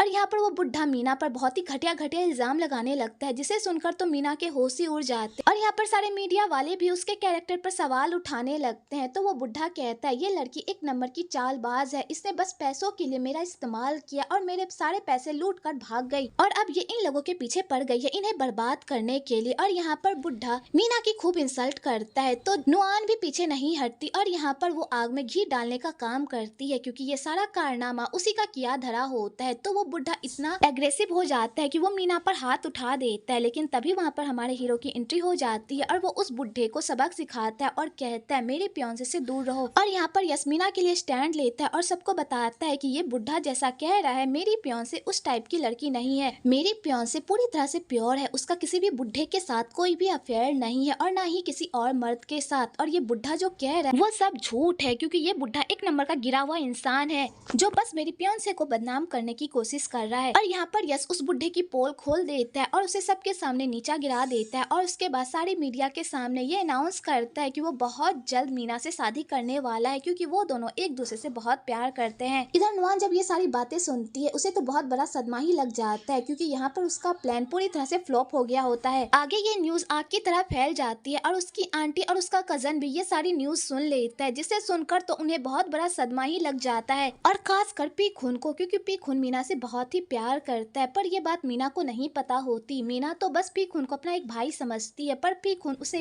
अपनी वाइफ बनाने के सपने देखता है। इधर परम जब ये न्यूज देखता है उसका खून तो पूरी तरह से खौल उठता है, क्योंकि वो नहीं चाहता है कि उसका बेटा एक घटिया लड़की से शादी करे। इधर नीता भी ये सारी न्यूज देख लेती है, जिसे देखकर वो पूरी तरह से हैरान हो जाती है। इधर वो जो किडनैपर होता है वो कोई और नहीं बल्कि मीना का रियल डैड होता है, जिसने उस लॉयर को किडनैप किया होता है। और वो उस विल को खोलकर देख ही रहा होता है कि तभी वो टीवी पर न्यूज देखता है कि यस उसकी बेटी मीना से शादी करने वाला है। ये न्यूज सुनकर तो ओम का पारा 7वें आसमान पर पहुंच जाता है, क्योंकि वो समझ जाता है कि यस यहाँ पर उसकी बेटी का इस्तेमाल कर रहा है उससे बदला लेने के लिए। आगे परम यस से मिलने के लिए उसके ऑफिस आता है। तो यहाँ पर परम अपने बाप को इग्नोर करता है, क्योंकि वो फोन पर बात कर रहा होता है, पर उसके पापा को गुस्सा आ जाता है। तो यस समझ जाता है कि उसका बाप यहाँ पर भिखारियों की तरह उससे पैसे मांगने के लिए आया है। तो यस यहाँ पर अपने बाप को कुत्ते की तरह पैसे फेंक कर देता है और कहता है, आपका काम हो गया तो आप यहाँ से जा सकते हैं। तो यहाँ पर परम कहता है, तुम इतने खानदान के बड़े बेटे हो, तुम्हें उस नाचने वाली में ऐसा क्या दिख गया जो तुम मुझसे शादी करने के लिए तैयार हो गए? तुम्हें मेरे इज्जत का जरा सा भी ख्याल नहीं रहा। अगर तुम्हारी शादी उस नाचने वाली से हो जाएगी तो तुम्हें पता है मेरी समाज में क्या इज्जत रह जाएगी। पर यस को उसके बाप के किसी बात का कोई फर्क नहीं पड़ता और वो उसकी बातों को इग्नोर करता है, जिस वजह से परम को गुस्सा आ जाता है। और परम यहाँ पर यस के सामने उसकी माँ की बुराई करने लगता है और उसके बारे में घटिया घटिया वर्ड यूज करने लगता है, जिस वजह से यस को गुस्सा आ जाता है और वो कहता है, मेरी माँ के बारे में कुछ भी मत बोलिए, क्योंकि मुझे पता है मेरी माँ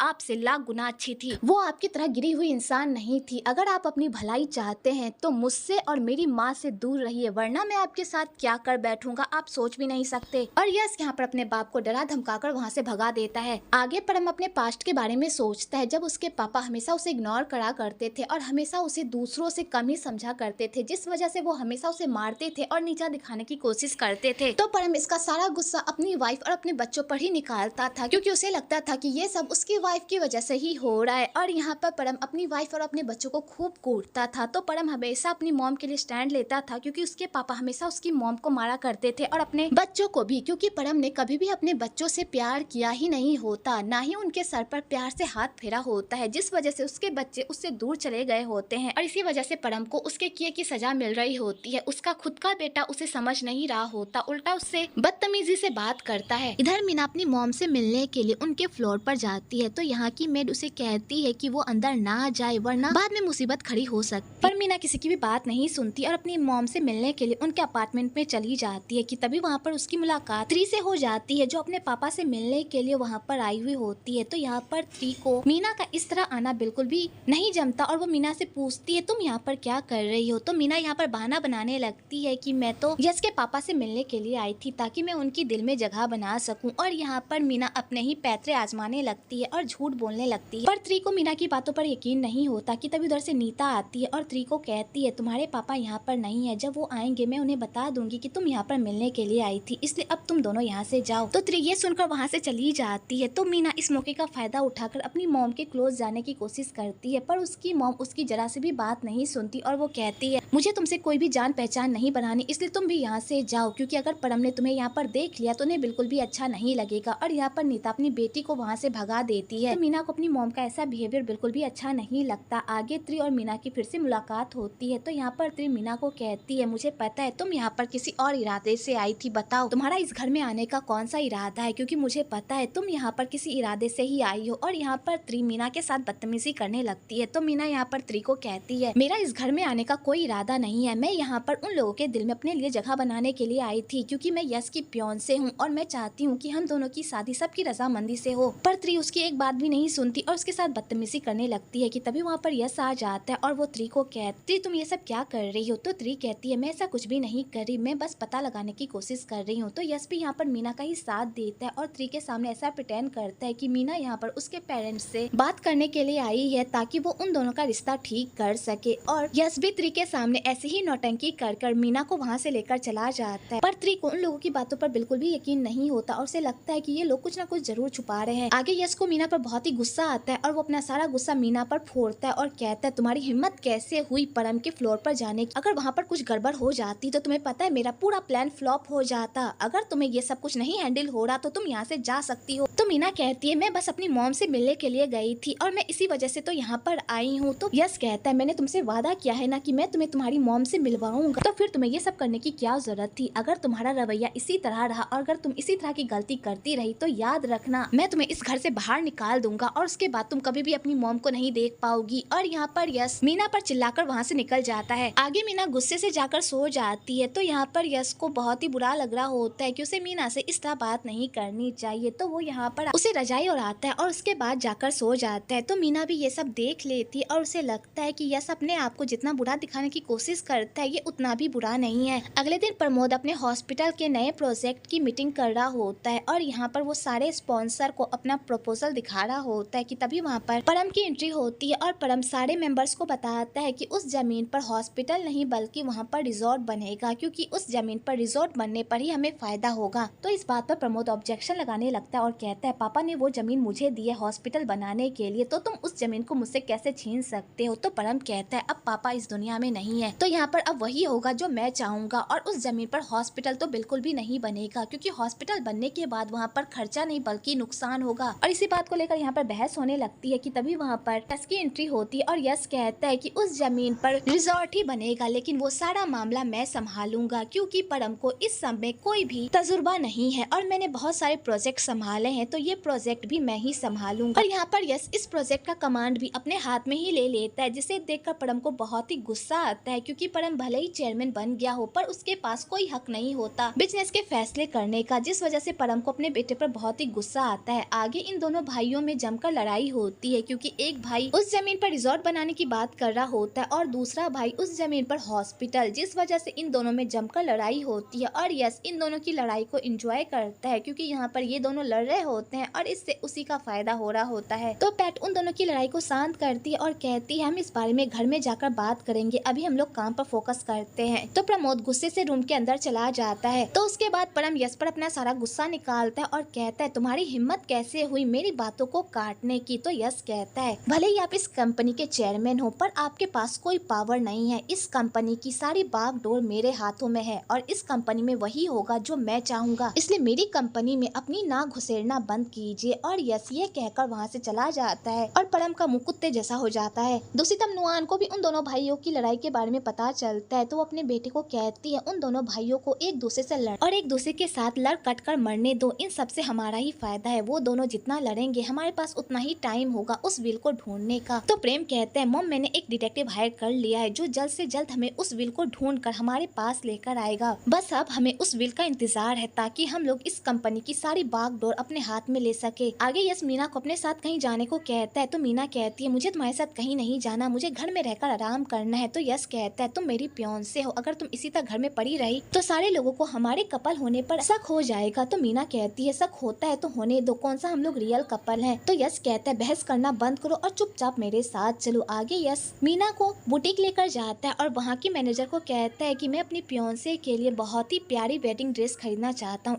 इसलिए आप मेरी फियांसे के लिए सबसे प्यारी ड्रेस चूज करके दीजिए। तो वो चूज करने के लिए चली जाती है। तो यहाँ पर मीना यश को कहती है यस ये सब क्या चल रहा है, हमारी तो नकली एंगेजमेंट की बात हुई थी ना, तो फिर ये शादी सब कहाँ से आ गई? तो यश कहता है मैं तुमसे कोई शादी नहीं कर रहा, बस लोगों को दिखाने के लिए ये सारी नौटंकी कर रहा हूँ ताकि उन लोगों को हम लोगों के कपल होने पर कोई शक ना हो। इसलिए ये सब बेकार की बातें सोचना बंद करो और जाकर ड्रेस ट्राई करके आओ। तो मीना कहती है तुम्हें पता है बिना शादी के जोड़े को पहनना अपशगुन होता है। तो यश कहता है कौन सा अपशगुन? अगर तुमने शादी का जोड़ा पहन लिया तो तुम्हारी लाइफ में कभी शादी नहीं होगी। क्या बकवास बातें हैं, तुम किस जमाने में जी रही हो? तो मीना कहती है ये कोई बकवास बातें नहीं है और तुम्हें सारी बातें बकवास ही क्यों लगती है। और यहाँ पर फिर से इन दोनों में आर्ग्यू होने लगती है, लेकिन तभी वहाँ पर शॉप ऑनर आ जाती है और वो मीना को ड्रेस ट्राई करने के लिए बुलाती है। आगे मीना जब ड्रेस ट्राई करती है तो वो उस ड्रेस में काफी प्यारी लग रही होती है और इधर यश भी अपने सूट में बहुत ही प्यारा लग रहा होता है। आगे वो दोनों अपने अपने ड्रेस में काफी प्यारे लग रहे होते हैं और एक प्यारे कपल की तरह साइन कर रहे होते हैं। तो वहाँ की ऑनर कहती है तुम दोनों काफी प्यारे लग रहे हो, क्या हम लोग तुम्हारी फोटो क्लिक कर लें? तो यश कहता है क्यों नहीं, हमारी अच्छी फोटो क्लिक कीजिएगा। और यहाँ पर दोनों मिलकर अच्छे अच्छे पोज देकर फोटो क्लिक करवाने लगते हैं। वेल आपको यहाँ पर इन दोनों का क्यूट सा मोमेंट भी देखने को मिलेगा। दूसरी तरफ मीना के पापा को जब पता चलता है कि मीना और यश की शादी होने वाली है, ये बात जानकर तो उन्हें बहुत बड़ा सदमा ही लग जाता है। एक्चुअली यश ने ये सारा कारनामा उन्हें ही तो दिखाने के लिए किया होता है। इधर मीना भी जब देखती है कि यश ने अपने इंस्टाग्राम पर उन दोनों की वेडिंग फोटो अपलोड करी है और बहुत ही अजीब गरीब सी कैप्शन लिखी है, ये बात जानकर उसे बहुत ही गुस्सा आता है और वो यश को कहती है आखिरकार तुमने मुझे समझ क्या रखा है? तो यश कहता है ये मैंने हम दोनों की भलाई के लिए किया है, हम दोनों को पूरी दुनिया को यकीन दिलवाना होगा कि हम दोनों कपल हैं और हमें ये सारी हरकतें करनी ही होगी। तो मीना को यश की ये सारी बातें बिल्कुल भी अच्छी नहीं लगती और वो वहाँ से जाने लगती है। तो यश कहता है तुम कहाँ जा रही हो? तो मीना कहती है मैं कहीं भी जाऊँ तुम्हें क्या? तो यश कहता है मैं तुम्हें छोड़ देता हूँ। तो मीना कहती है इसकी कोई जरूरत नहीं है और मीना गुस्से से वहाँ से चली जाती है। आगे मीना फीकून से मिलने के लिए जाती है तो फीकून बड़े ही गुस्से में रहता है क्योंकि मीना ने उससे इतनी बड़ी बात छुपाई होती है। तो मीना कहती है मुझे मौका ही नहीं मिला तुम लोगों को ये सारी बातें बताने का। तो फीकून कहता है मैं तुमसे डायरेक्टली पूछ रहा हूँ आखिरकार ये सब क्या चल रहा है, मुझे सच सच बताओ। तो मीना को यहाँ पर मजबूरन फीकून को पूरी सच्चाई बतानी पड़ती है कि वो यश के साथ सिर्फ एक्टिंग कर रही है ताकि वो अपनी मॉम के करीब रह सके और उन्हें वापस हासिल कर सके। तो फीकून जब ये सारी बातें सुनता है तो उसकी जान में जान आती है क्योंकि वो मीना से प्यार करता है, पर मीना उसे बस अपना भाई ही समझती है। इधर पैट भी हॉस्पिटल में उन दोनों की सारी बातें सुन लेती है और पैट जब ये सुनती है कि यश और मीना बस शादी की एक्टिंग कर रहे हैं और उन दोनों के बीच कुछ भी नहीं है, ये बात जानकर उसे बहुत बड़ा सदमा ही लगता है। दूसरी तरफ ओम यश पर हमला कर देता है तो यश कहता है मैं तो तुम्हारा ही इंतजार कर रहा था कि कब तुम मुझसे मिलने आओ और मैं तुमसे बात करूं। तो ओम कहता है यश मेरी बेटी को चुपचाप छोड़ दो, इन सब से मेरी बेटी का कोई लेना देना नहीं है। तो यश कहता है मैं भी तुम्हारी बेटी को इन सब में नहीं घसीटना चाहता था, लेकिन तुम्हारी हरकतें ही ऐसी है जिस वजह से मुझे ये सब करना पड़ा। अगर तुम अपनी बेटी की जान बचाना चाहते हो तो चुपचाप मुझे उस लॉयर का विल दे दो, वरना मैं तुम्हारी बेटी के साथ क्या क्या कर जाऊंगा तुम सोच भी नहीं सकते। तो ओम कहता है तुम्हें लगता है कि मैं तुम्हारी गिदड़ भपके से डर जाऊंगा? तो यश कहता है तुम्हें डरना ही चाहिए क्योंकि मैं वो इंसान हूँ जो कि बोलता नहीं बल्कि कर जाता है, इसलिए जल्दी से वो विल मुझे लाकर दे दो क्योंकि तुम जितनी देरी करोगे उतना ही तुम्हारी बेटी पर खतरा मंडराता रहेगा। आगे यश जख्मी हालत में घर वापस आता है तो मीना जब यश को इस तरह घायल देखती है तो वो परेशान हो जाती है और वो यश को कहती तुम्हें चोट कैसे लग गई? तो यश कहता है मामूली चोट है, ठीक हो जाएगी। और यश नहाने के लिए जाने लगता है तो मीना कहती है तुम इस तरह नहाने के लिए जाओगे बिना जख्मों को साफ किए, इससे तुम्हें इन्फेक्शन हो जाएगा, इसलिए चुपचाप मेरे साथ चलो। आगे मीना यश को कहती है तुम्हारी हालत को देखकर और तुम्हारे कमरे में इतनी सारी मेडिसिन की दवाई को देखकर ही मैं समझ गई थी कि तुम्हें हमेशा चोट लगती ही रहती है, इसलिए तो तुमने अपने रूम में इतना बड़ा हॉस्पिटल खोल कर रखा है। और यहाँ पर मीना यश को खूब डांटती है और उस पर अपना हक भी जताती है। तो यश को ये सब देखकर बहुत ही अच्छा लगता है क्योंकि पहली बार कोई लड़की उस पर इतना हक जता रही होती बिना किसी मतलब के। आगे यश मीना से उसकी फैमिली के बारे में पूछता है और उससे ये भी पूछता है कि तुम्हारी मॉम तो तुम्हें छोड़कर चली गई थी, तुम्हें तो अपनी मॉम से गुस्सा होना चाहिए, लेकिन तुम तो अपनी मॉम के प्यार में इतनी पागल हो कि उनके पीछे पीछे तुम यहाँ तक आ गई। तो मीना कहती है हाँ मुझे अपनी मॉम से गुस्सा रहना चाहिए, लेकिन उनकी भी कोई मजबूरी होगी मुझे छोड़ने की, इसलिए मैं उनसे गुस्सा नहीं हूँ। तो यश कहता है फिर तुम्हारे पापा कहाँ है, वो तुम्हारे साथ क्यों नहीं है? तो मीना कहती है मुझे मेरे पापा के बारे में कुछ भी याद नहीं है क्योंकि वो हमें बचपन में ही छोड़कर चले गए थे, इसलिए मुझे उनके बारे में ज्यादा कुछ नहीं पता और ना ही मैं उनके बारे में कुछ जानना चाहती हूँ। तो यश जब मीना के मुँह से ऐसी बातें सुनता है तो वो समझ जाता है कि मीना अभी तक अपने पापा से नहीं मिली और ना ही वो उसके करीब है।